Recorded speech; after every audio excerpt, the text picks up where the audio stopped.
Bueno, y ahora estaremos con Víctor Camargo, de la Asociación Colaboración y Esfuerzo de Madrid, ACOES Madrid. No trabaja en África, cambiamos un poco el contexto, viajamos hasta Honduras.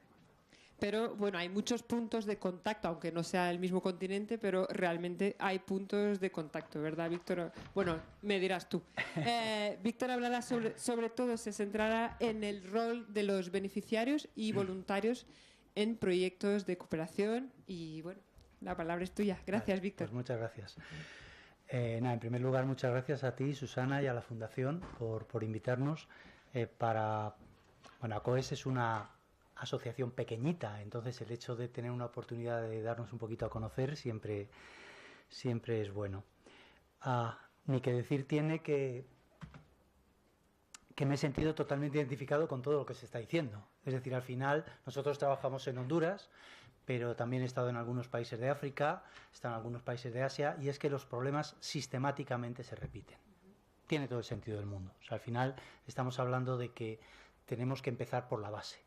Y nosotros en concreto en ACOES, pues nuestro foco es ese, la base. La base es la formación, de la que ya se ha hablado aquí en bastantes momentos. Nuestro lema es este, aprender a compartir, y nos dedicamos a eso, nos dedicamos a la educación. Esto es una asociación que empezó allá por el año 93 con un sacerdote que fue para Honduras, y es un sacerdote diocesano que se fue a cantar misa, y como yo suelo resumir, es un tipo absolutamente listo, y al mes y medio se dio cuenta de que con cantar misa estaba muy bien, y obviamente lo sigue haciendo, pero había que hacer algo más.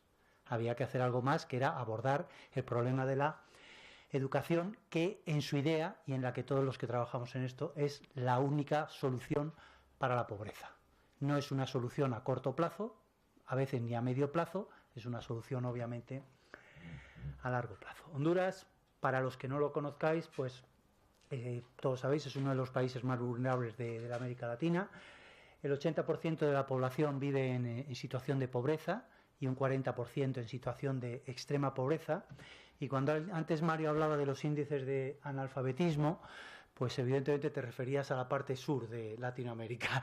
La parte de Centroamérica lamentablemente está en una situación muy mala. Honduras está ahora mismo en unos niveles del 50% y con un 40% de la población menor de 15 años. Lo que nos hace, lo que hemos dicho, poner el foco en esa juventud. Curiosamente, en Honduras la educación es gratuita, la educación pública, pero en muchos casos las familias no pueden mandar a los chicos y chicas a las escuelas simple y llanamente porque no tienen dinero para pagar el uniforme, los libros o los zapatos. Y allí, eso sí, aunque sea gratuita, hay que ir uniformado, con cinturón negro y zapato negro. Y no puedes ir con unas bambas. Entonces, este es un problema, porque muchas familias no tienen para comer y por tanto no tienen ni siquiera para hacerse con esos uniformes. Eso hace que aproximadamente 400.000 niños cada año se queden sin escolarizar. Esto pasa en las grandes ciudades como San Pedro o Tegucigalpa, pero todavía mucho más en las zonas rurales. Bueno, pues desde España estamos intentando colaborar esto, y ahora me centraré en lo que quería hoy hablar. Todo es voluntariado. En España trabajamos distintas asociaciones pues repartidas por toda España, creo que en total somos como 40 y tantas. Ahora estamos en el proceso de hacernos una fundación, bueno, pues es complicado. Pero yo hoy me quería centrar en esto, porque es que en Honduras también todo es voluntariado. Es decir, los chicos y chicas a los que nosotros bien les damos facilidades para ir a las escuelas públicas, bien les formamos en nuestras propias escuelas, que tenemos 3,5, diría yo, ya 4 escuelas donde se acoge a 5.000 niños. Además de darles formación, por cierto, se les da al menos una comida diaria. Tenemos también proyectos asistenciales en el mundo de la salud también, tenemos algunas clínicas que atienden este tipo de cosas. Yo suelo, un poco de broma, decir que efectivamente nuestro foco es la educación, pero es muy difícil estudiar si se tiene hambre. Muy difícil. Y sin zapatillas pues también es bastante difícil. Entonces aquí la clave, yo diría que la diferencia, al menos con otros proyectos que yo he conocido por distintos sitios del mundo, la diferencia que tiene ACOES es que todos los estudiantes de ACOES, si son estudiantes ya de bachillerato o bien ya universitarios, que afortunadamente tenemos bastantes universitarios, es eso de ahí abajo. Yo te ayudo si tú ayudas. Y el tú ayudas es muy concreto, es proyectos, lideran proyectos. En muchos casos ya tienen cierta capacidad porque llevan años haciéndolo y son capaces de formularlo, mandan la formulación a España y si el proyecto se consigue, esa persona es responsable de la ejecución de ese proyecto.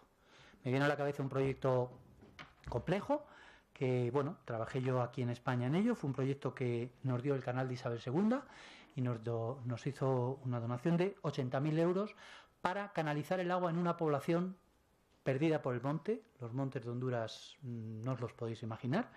Una población que curiosamente tenía luz, pero no tenía agua corriente.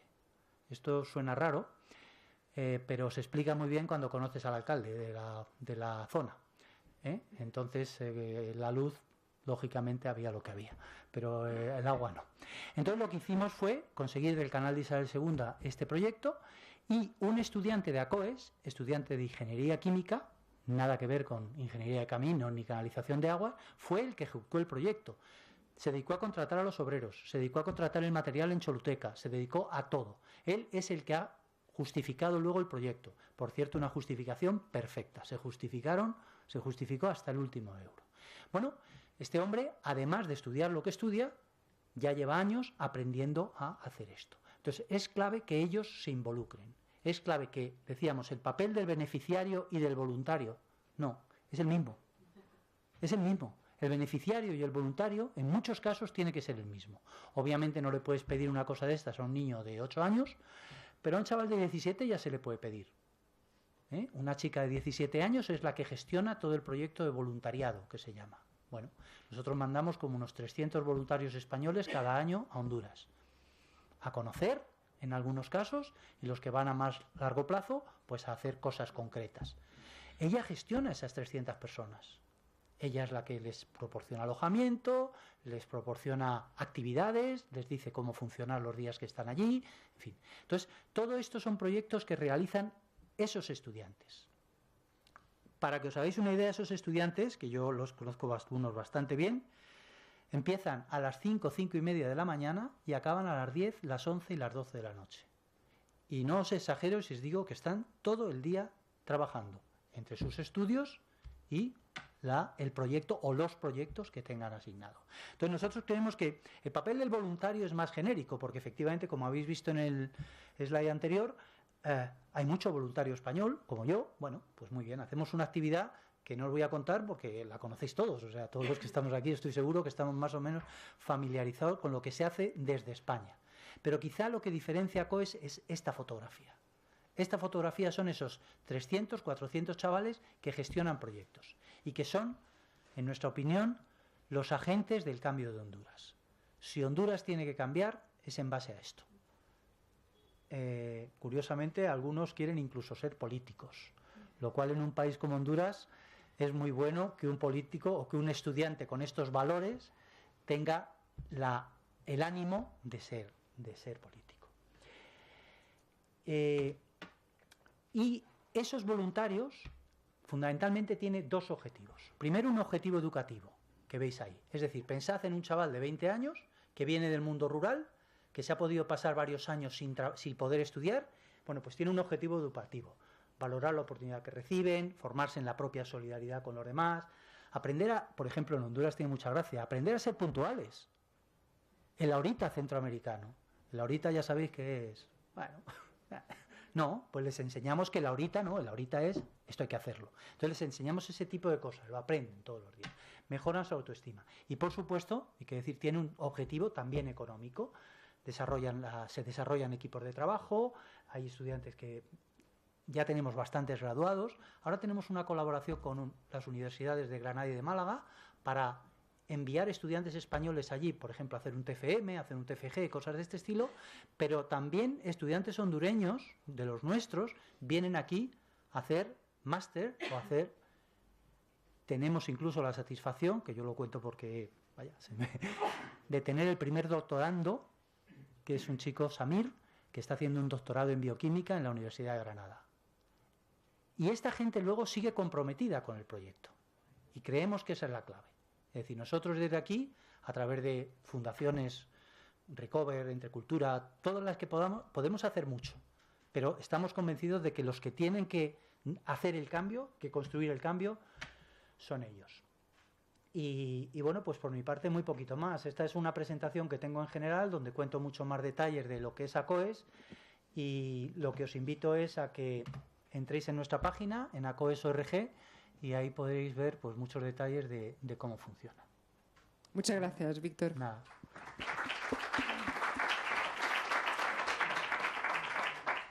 Sin duda un modelo súper interesante. ¿Alguien quiere comentar o preguntar algo a Víctor? Que no sea siempre yo. Si no, pregunto yo de nuevo, ¿eh? Profesor. ¿Dónde trabajáis de Honduras? Conozco el país. ¿Dónde trabajáis de Honduras? No, tengo buena voz. No, Sí, se oye. Sí, oye. Bueno, vamos a ver. El proyecto se inicia en Tegucigalpa en el año 93. Todos recordáis el 98, el Mitch. Entonces, a raíz del Mitch, la mayoría de la gente que vivía en las orillas del río se tiene que subir a lo que hoy se llama la nueva capital. Y ahí empiezan a construir sus casas. En la nueva capital es donde se construye la primera escuela, la Santa Clara. A partir de ahí, en la nueva capital se han desarrollado hasta 4 escuelas: Santa Clara, Santa Teresa, Virgen de Suyapa y Santa María. ¿Pero no os habéis metido en el área misquita? Te cuento, no. A donde los misquitas no llegamos. Trabajamos en todo el sur de Honduras, llegamos hasta la zona del Pacífico, trabajamos hasta la zona de Copán, todo el departamento de La Paz, pero a la Mosquitia no hemos llegado. A ver, somos una asociación, entre comillas, pequeña, y digo entre comillas porque os puedo decir que la memoria de este año 2019 de ACOES Honduras va a estar ya en el entorno de los 4 millones de euros. Somos pequeños, pero empezamos a... De hecho, eso es lo que nos hace animarnos a ver si somos capaces de conformarlo todo esto en una fundación. Última pregunta. ¿En qué líneas educativas estáis de proyectos? ¿Qué proyectos estáis haciendo educativos? 3 o 4 ejemplos. Además de aguas, que has dicho. No. El proyecto de aguas es un proyecto colateral que lo hace un estudiante. Las líneas educativas son las tradicionales, es decir, educación universitaria, y de ahí hacia abajo todo. Es decir, empezamos con niños en los kinder, que llamamos, niños de 2, 3 añitos les traemos simplemente y a partir de ahí toda la educación. En nuestras escuelas se hace todo el programa. Precisamente en las escuelas es en el único sitio que hay sueldos, porque los maestros, como sabes probablemente, tienen que ser oficiales para poder dar luego un título. Son los únicos sueldos que existen en ACOES. Entonces, trabajamos toda la educación, desde la básica hasta la universitaria. Todo lo demás es colateral, son formación en valores, formación en... ese tipo de cosas. Víctor, ¿y en vuestras escuelas o otros proyectos tienen también colaboración con entidades locales a nivel educativo, además de lo que decías ahora de los profesores, que obviamente... Sí, o sea, primero, no todos nuestros estudiantes están en nuestras escuelas, muchos de ellos, como he dicho, están en el colegio público, y lo que hacemos es ayudarles con eso que ellos no pueden comprar, ¿de acuerdo? Y por otra parte, también hay incluso colaboraciones con el Ministerio de Educación hondureño, que es un área que nos preocupa, porque la ayuda que ellos dan es un tanto inestable. Digamos que un año nos deja tranquilos y al año siguiente no sabemos con qué vamos a poder contar. Y como sabéis muchos, uno de los grandes problemas de este tipo de proyectos es el mantenimiento. Precisamente en España, como bien sabéis, las ayudas se dan para construir proyectos. Se consigue un proyecto para construir una escuela en no sé dónde, pero esa escuela luego hay que mantenerla. Nosotros, como he dicho, les damos de comer una vez al día al menos. Esa comida hay que pagarla o comprarla. Es decir, todo eso cuesta. Entonces sí, hay colaboraciones fundamentalmente con organismos oficiales del gobierno hondureño.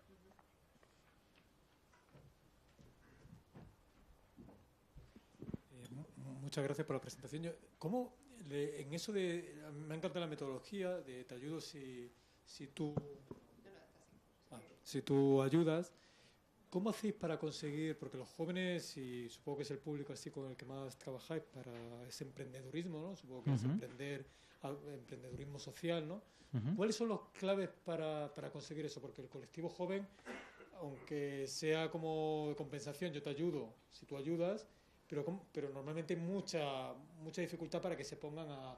¿Cuáles son las claves de éxito para que ese joven diga, yo quiero ayudar a mi comunidad, yo quiero ayudar a la gente que hay alrededor? Te diría que es relativamente fácil, aunque detrás Entre de esto culturas quieres saber tu secreto. aunque detrás de esto hay 25, 30 años de historia. Lo primero, cuando los niños son pequeños, niños de 8 o 10 años, lo que se hace es el programa de becas. Son niños que están becados desde aquí, el tradicional apadrinamiento. ¿Vale? ¿Cómo se selecciona a esos niños? Porque en Honduras hay mucha necesidad y nosotros tenemos una capacidad limitada. Entonces el padre Patricio siempre dice, elegimos a los más pobres de entre los pobres. Y para eso tenemos una metodología que es tan simple como ir a la casa del niño. Y tú sabes bien que no es lo mismo que tenga casa de suelo de tierra, que suelo de terrazo, que paredes de madera, que paredes de hormigón. A partir de ahí, esa es una selección de pobreza. Entonces, los más pobres de entre los pobres, entre los niños pequeños. Y a partir de los 16, 18 años, cuando tienen que gestionar esos proyectos, es tan simple como no se permite, lo siento, pero no se permite el fracaso escolar. Simple y llanamente, si no quieres o no tienes la capacidad, o no te apetece, o no puedes, estás fuera. Es decir, la cantidad de jóvenes que hay en Honduras esperando ser ayudados es tan grande que nosotros es forzoso, o sea, es una obligación que tú tienes. Adquieres, una vez que entras en nuestra organización, adquieres esa obligación para ayudar en un proyecto, también dependiendo de tus capacidades, evidentemente. No se piden peras al olmo. Es decir, si un joven con 20 años se incorpora al proyecto y lleva 8 o 10 años sin escolarizar, cosa que ocurre mucho en estos países, pues por distintas razones, evidentemente a este hombre, a esta mujer, no se le puede pedir que gestione un proyecto de aguas como el que os he contado. Pero dentro de tus capacidades tienes que hacer algo. O sea, no vale el estarte manos cruzadas. Gracias, y Víctor. simplemente se les echa. O sea, el que no funciona, fuera. Sí, pero sin duda que el voluntariado local es un reto para muchísimas organizaciones, bueno, Recover y muchas otras. O sea, no es nada fácil de conseguir. Es difícil, es difícil. Sin Lo que duda. pasa es que, bueno, también aquí, a ver, se junta un factor muy importante. ACOES es una organización católica y lo primero que todos los voluntarios hondureños están dentro de esa dinámica. Bueno, pues evidentemente se incorporan al proyecto ya sabiendo desde el principio que van a tener que hacer eso. Muy bien. ¿Vale? Muchas gracias, Víctor. Nada, a vosotros.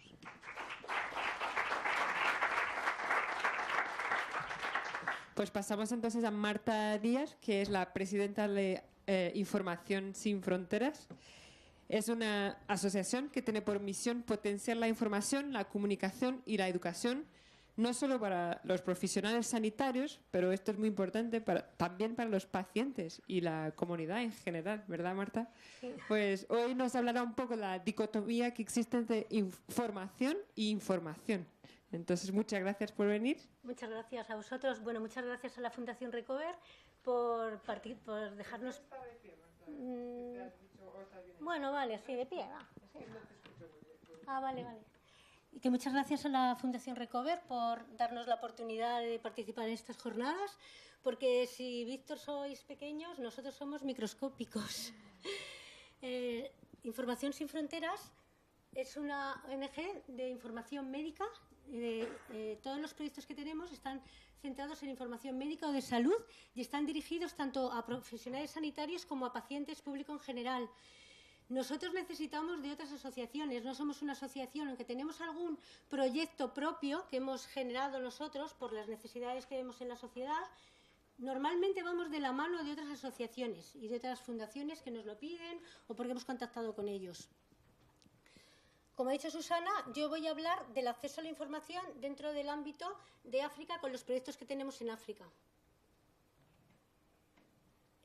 Para dar unos datos, me he fijado en la base de datos Scopus. No sé si hay profesionales sanitarios aquí en la sala, hay gente, médicos, bueno.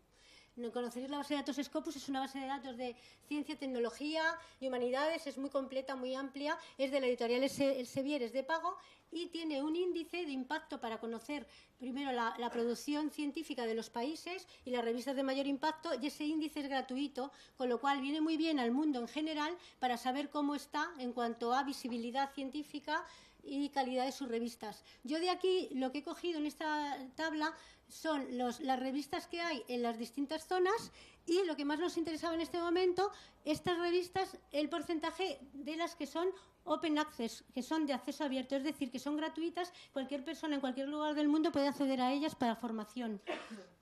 Entonces vemos que en África, que es la que menos representación tiene de revistas, pues tenemos un acceso de un 50% Open Access, mientras que en Latinoamérica, con 842 revistas, tiene un acceso abierto de un 80%. Esto hay que mejorarlo. Y, curiosamente, en los países donde están más desarrollados, el número de revistas es muchísimo mayor y, en cambio, el acceso abierto es muy reducido. Esto, por una parte, nos perjudica a los países desarrollados porque no pueden tener acceso a esas publicaciones. No les dan visibilidad.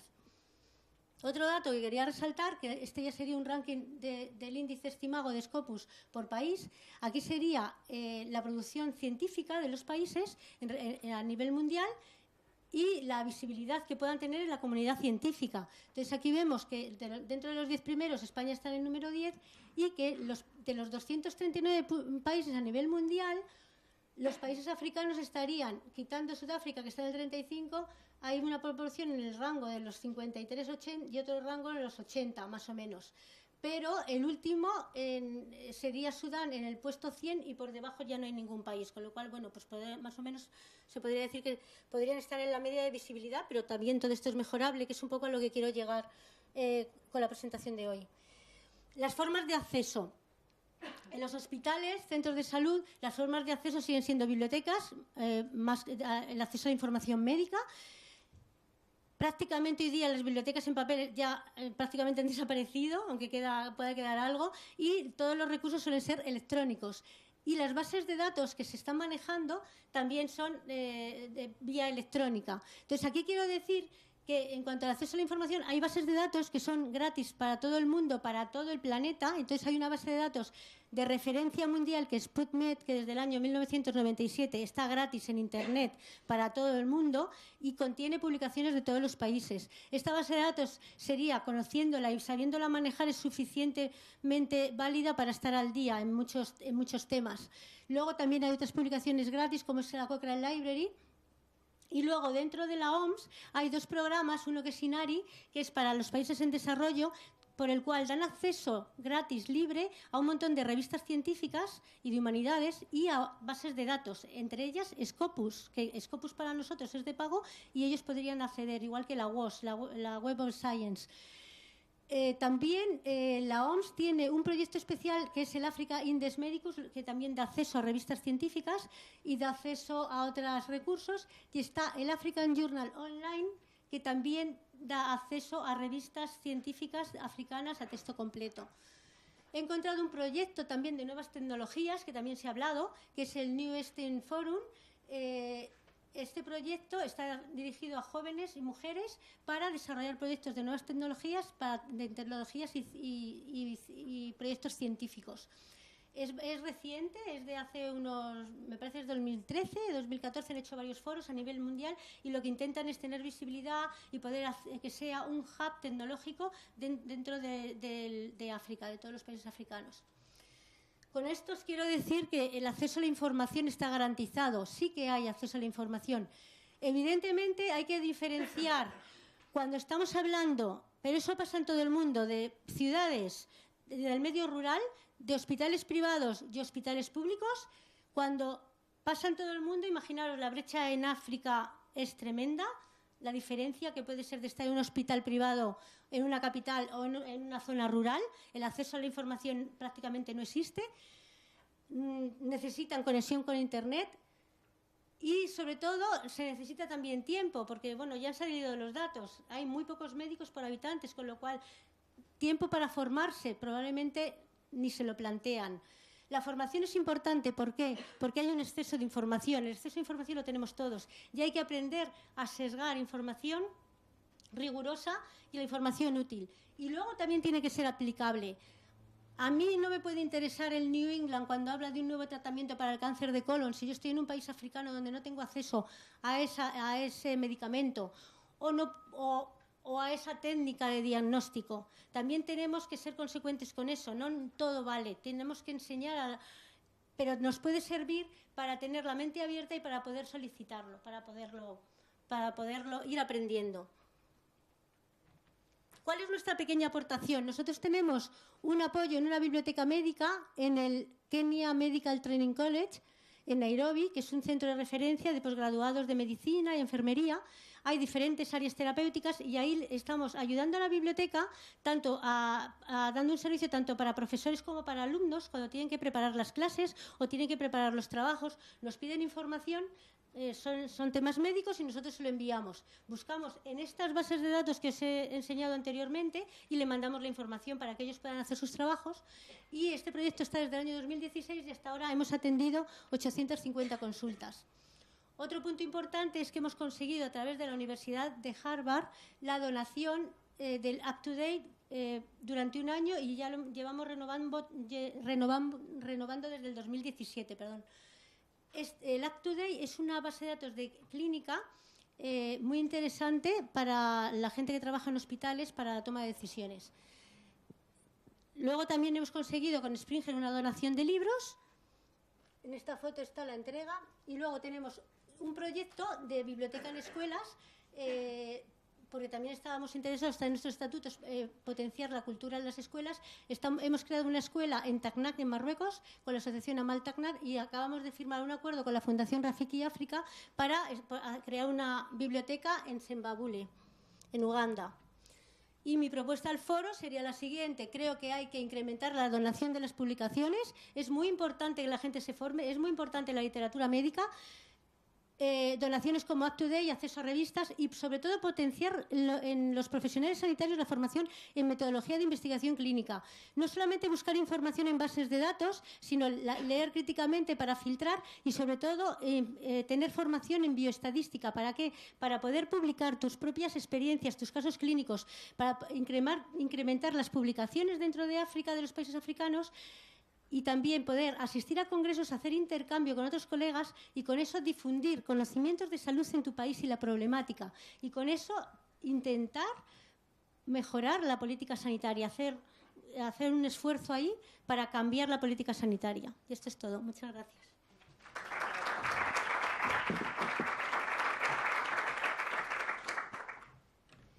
¿Preguntas? Bueno, me parece súper interesante vuestra approach. ¿Alguien quiere comentar o les parece útil o no?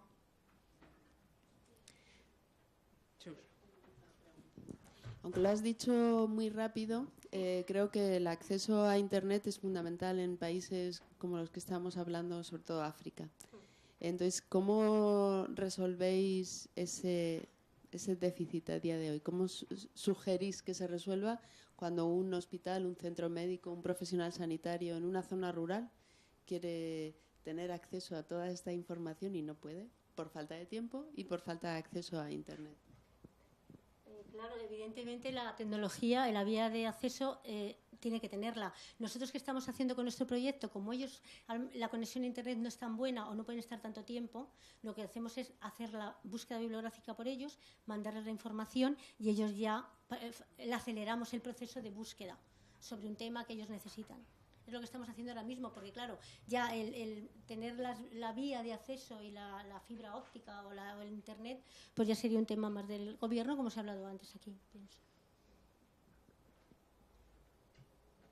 Marta, aprovecho para preguntarte una cosa un poco diferente, pero a nivel de la educación de los pacientes, también educación se habla mucho hoy en día del autocuidado y cómo ese es el futuro de la salud, no sé si será o no. En contextos tan deficitarios como estos, también se puede empezar por ahí, porque esto exige un cambio cultural también. Bueno, y además un nivel educativo mínimo. ¿Cómo lo ves? Sí, mira, te puedo contar, ahora en España nosotros en Información Sin Fronteras estamos dando cursos a los pacientes para buscar información en Internet, para que aprendan a buscar información bien. Nos lo piden diferentes asociaciones de pacientes y con la Escuela de Salud de Madrid lo dimos. Creo que en África se podría hacer perfectamente bien. Estamos también haciendo modelos de cursos online. Claro, ahí volveríamos a tener el problema de esto o en sitio, haciendo formación de formadores, también se podría hacer, y como una cadena de formación. Pero sí, yo creo que el paciente es importante hoy día. Igual. Está todo globalizado. Yo creo que hoy día tenemos todos los problemas, unos más grandes y otros menos, pero las necesidades son muy parecidas. Sí, todos humanos. Muy bien, muchas gracias, Marta. Cerramos entonces el bloque con Alicia Cebada, es coordinadora de proyectos de Mujeres por África, una organización fundada en 2012 y bueno, que contribuye también quiere contribuir al desarrollo del continente africano, y hoy nos hablará un poco de los programas formativos de Mujeres por África. Muchas gracias, Alicia. Gracias a ti. Bueno, quiero dar las gracias a la Fundación por habernos invitado a participar en este foro. La Fundación Mujeres por África, a la que represento hoy aquí, es una institución joven, como ha dicho Susana, del año 2012, y también es una institución pequeña. Tenemos proyectos que yo diría que se caracterizan porque son proyectos muy innovadores y que se conciben como proyectos piloto, es decir, que proyectos pequeños, innovadores y que luego se pueden reproducir en otras áreas del país de intervención o en otros países, ¿no? El objetivo de la Fundación Mujeres por África es el empoderamiento de las mujeres. Ese es el objetivo fundamental. Y la idea es contribuir al desarrollo de África a través de las mujeres, trabajando con las mujeres y visibilizando el trabajo que las mujeres están haciendo en el continente. La educación y la formación es un pilar fundamental de todos nuestros proyectos. De hecho, con la idea de que tenía que venir aquí a hablar, pues he estado repasando todos los proyectos que tenemos y en prácticamente todos hay un componente de formación, hay un componente educativo, en todos absolutamente. Ya sea pues el proyecto que hemos desarrollado en Gambia, en horticultura, trabajando con mujeres de terreno, mujer rural, en algunos casos sin alfabetización, analfabetas, y que tenía un componente de formación en su ámbito de trabajo, ¿no? En el ámbito de la horticultura, que fue desarrollado por una fundación marroquí, nos ayuda a desarrollar ese componente de formación. Luego tenemos otras mujeres de alto nivel educativo, por ejemplo en Nairobi, empresarias emergentes y empresarias muy consolidadas, a las que llevamos a Babson College, que es una institución americana en Boston, una escuela de negocios muy importante, para que fortalezcan sus capacidades de emprendimiento, ¿no? Y luego también tenemos en ese proyecto que se llama Launch and Grow un componente de formación local con la Universidad de Nairobi y también a distancia, porque la Universidad de Babson College ofrece a estas beneficiarias del programa Launch and Grow formación no solamente presencial en Boston, sino también formación a distancia a través de webinars y coaching. En todos los proyectos en materia de cambio climático también hemos formado a mujeres líderes rurales, líderes sociales y comunicadoras para luchar contra el cambio climático en Tanzania. Las hemos traído aquí a la Universidad Autónoma, han tenido una formación intensiva sobre agricultura sostenible, cambio climático y comunicación, y luego también hemos proseguido ese ciclo formativo en Tanzania, ¿no? In situ. En general, yo diría que todos estos proyectos tienen ese componente formativo. Nosotros pensamos que es fundamental, dado nuestro objetivo, que es el empoderamiento de las mujeres, que pedirles a las mujeres o darles más bien la oportunidad de que pongan esa formación en práctica, y por lo tanto siempre nuestros proyectos requieren de las beneficiarias que utilicen el conocimiento y las habilidades adquiridas en sus respectivas áreas profesionales, ya sean las empresarias o las mujeres rurales de Gambia o las líderes o las enfermeras con las que estamos trabajando en Ghana o las educadoras. Todas tienen que desarrollar luego proyectos de acción para poner en práctica la formación que están recibiendo. Otro componente también muy interesante, yo personalmente, además de trabajar para la Fundación Mujeres por África, soy profesora de la Universidad Carlos III. Entonces, para mí el tema de educación pues me ocupa mucho espacio en mi cabeza, como se pueden imaginar. La Fundación, tengo la suerte y la fortuna de que aplicamos también un enfoque interesante a la educación, que en relación a la pregunta que hacías al principio, creo que el futuro va por ahí, es decir, que es se podría calificar como coaching educativo, o a mí me gusta llamarlo como proceso de aprendizajes transformadores, ¿no? Transformadores, en los que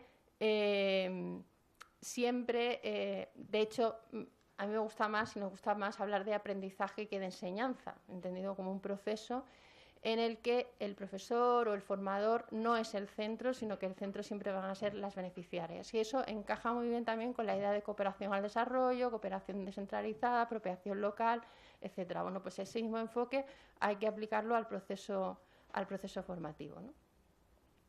Y luego, quizás también, hablando un poco de la educación o de la formación en un sentido más tradicional y distinguiendo las distintas etapas, pues tenemos proyectos tanto en relación con la educación primaria y secundaria, como luego ya en la educación terciaria en grado y posgrado, ¿no?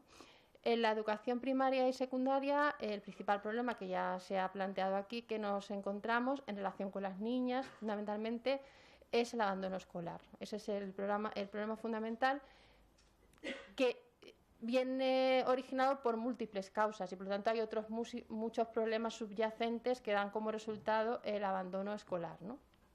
Entonces nosotros por ejemplo, ahora estamos desarrollando un proyecto, vamos a empezar un proyecto en Cabo Verde para luchar contra los embarazos de las niñas. Eso es un problema fundamental que hace que las niñas abandonen la escuela en muchos países africanos.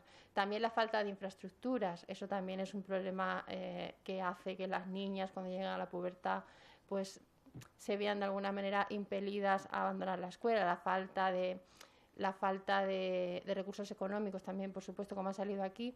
Es fundamental trabajar con las comunidades y con las familias para que las niñas se mantengan en la escuela, para que no las saquen porque necesitan aportar a la casa. Y también hay que luchar contra el matrimonio temprano, el matrimonio infantil o matrimonio incluso forzado en algunos de estos países, ¿no? Eso es lo que tenemos proyectos en relación con la educación primaria y secundaria. Tenemos proyectos en Ghana, proyectos en Malawi, en Burkina Faso, y en todos está esa idea de tratar de abordar ese problema que es el abandono escolar en las niñas y el empoderamiento de las niñas, es decir, hacerles ver a las niñas que son importantes, que tienen un papel que cumplir en las escuelas y que asuman posiciones de liderazgo, ¿no? dentro de la escuela. Y en el ámbito de la universidad, pues tenemos un programa muy exitoso que se llama Learn Africa, que es un programa del que ya estamos en la tercera edición y ya se han beneficiado 99 estudiantes africanas de universidades africanas de distintos grados, y ese programa consiste en una cosa que todavía pues no se ha puesto de manifiesto, que es que los estudiantes vienen aquí, a España, y entonces vienen a las universidades españolas, y aquí se está dando mucha visibilidad a las estudiantes africanas porque hay muchas universidades españolas que están colaborando en el programa. Hay prácticamente, pues todas, hay muchísimas universidades que están colaborando. En cada universidad hay una o dos becarias realizando estudios de máster o de doctorado, y como digo, eso está creando una cierta sorpresa por parte de algunas universidades que nos dicen: oye, pues estas estudiantes están funcionando muy bien. Pues sí, están funcionando muy bien porque son buenas, tienen capacidad. Y eso no se sabía, era una cosa que no se había llevado a cabo aquí en España. Y es bueno también para las universidades españolas porque nosotros trabajamos con las universidades americanas, con las universidades de la Ivy League, con las que tenemos algún programa, y esas universidades están yendo a África. Yale está yendo a África, la Universidad de Harvard está yendo a África, NYU está yendo a África.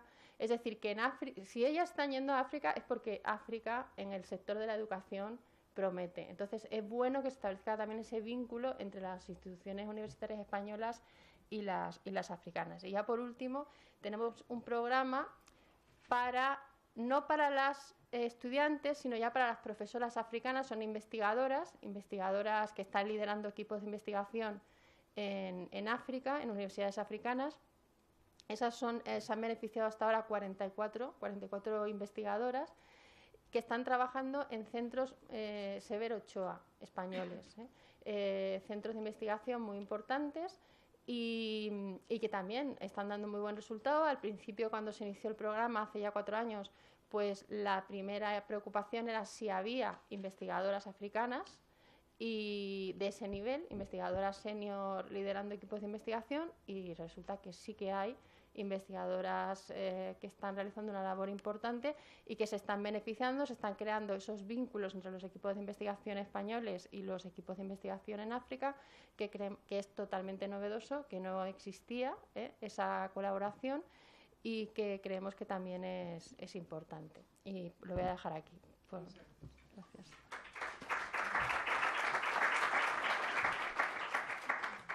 Muchísimas gracias, Alicia. Muy interesante. ¿Preguntas? Bueno, la verdad es que me encanta vuestro enfoque científico porque, bueno, he estado muchos años dedicada a la investigación y, bueno, tengo mucho cariño por el tema.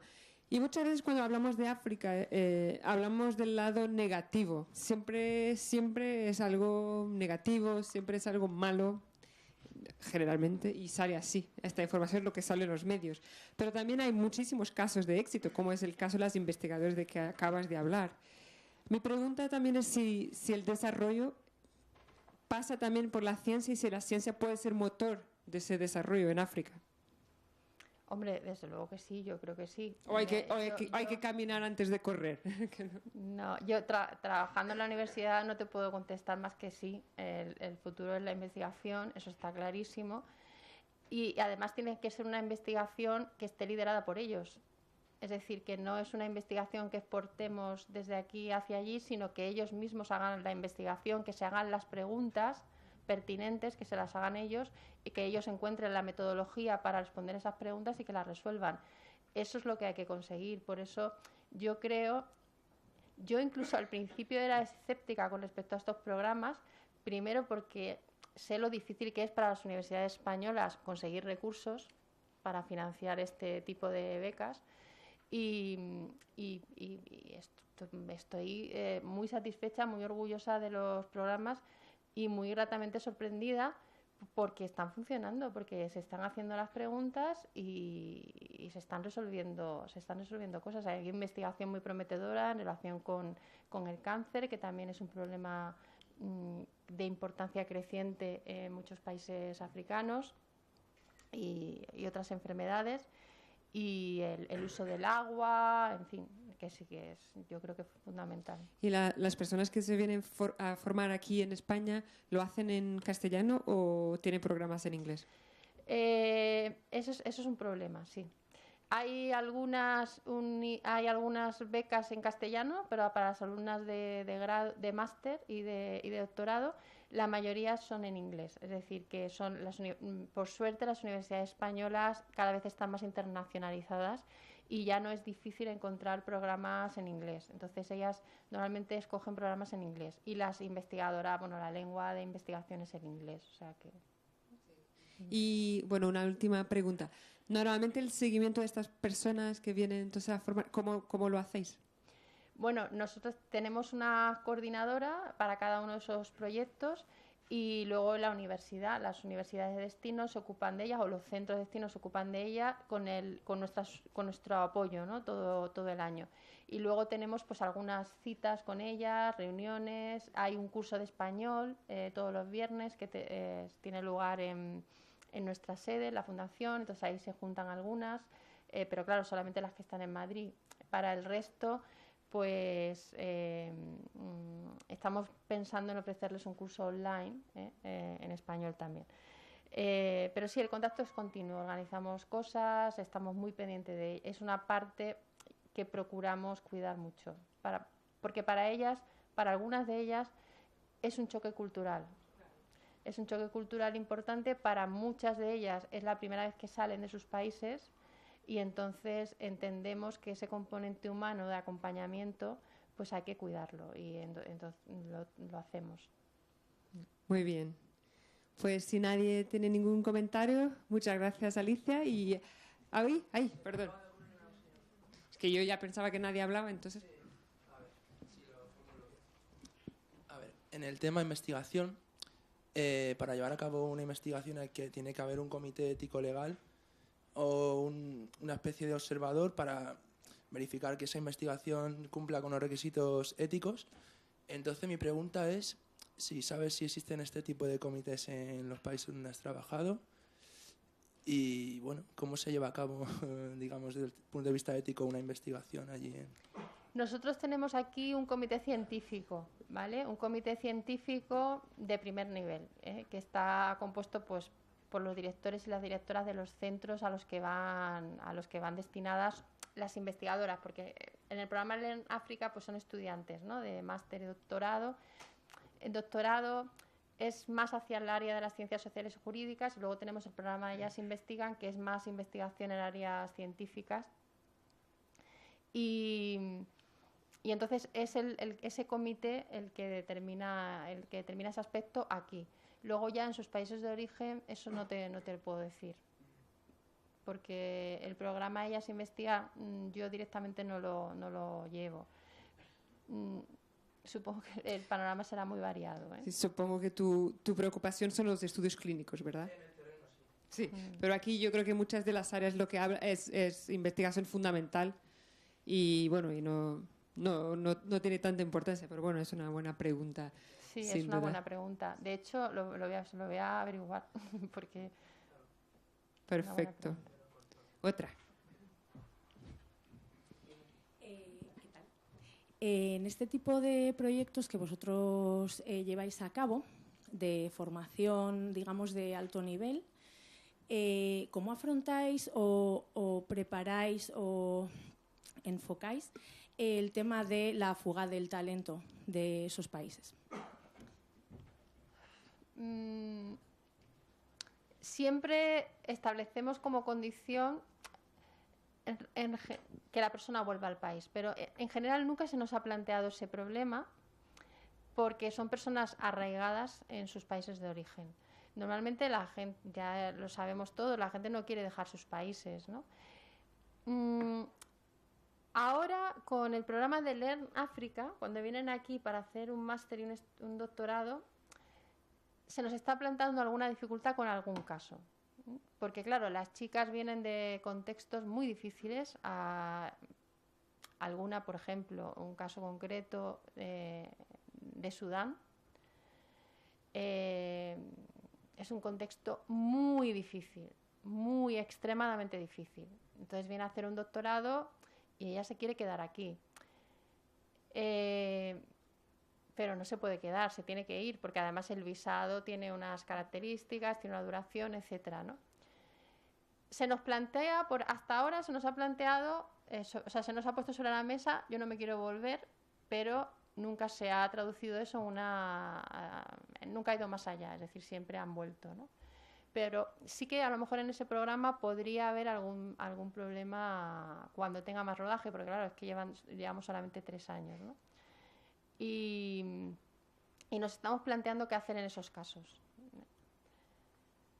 Porque claro, hay un momento en que tú tampoco puedes forzar a la persona a volver. No tienes los medios, no las puedes poner en un avión. Lo único que puedes hacer es decirle a la embajada, ya esta persona no está bajo nuestra protección ni podemos hacer nada. Y tenemos suerte porque nuestras embajadas suelen ser muy cooperadoras, ¿no? No es como en Estados Unidos, que si no vuelves en el plazo previsto ya te ponen una cruz a tu institución y ya no le dan más visado a la gente que quiere venir para un programa de Mujeres por África, ¿no? Nosotros no tenemos ese problema añadido, ¿no?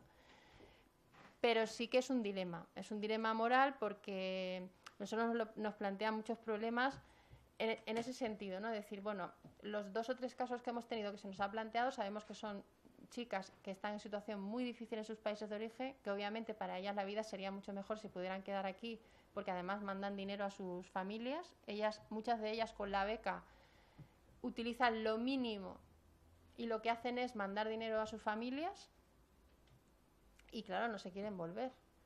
Y te da pena tener que decirles, sí, pues que te tienes que volver. Pero Sí. Claro, es que eso es fundamental. Pero claro, es que hay contextos en los que eso es posible. Es decir, es verdad que, por ejemplo, si trabajas en una universidad en Ghana, pues estupendo. Es un país que tiene un cierto nivel de desarrollo, la universidad pues, se trabaja bien, es una universidad, o en Kenia, ni digamos, ¿no?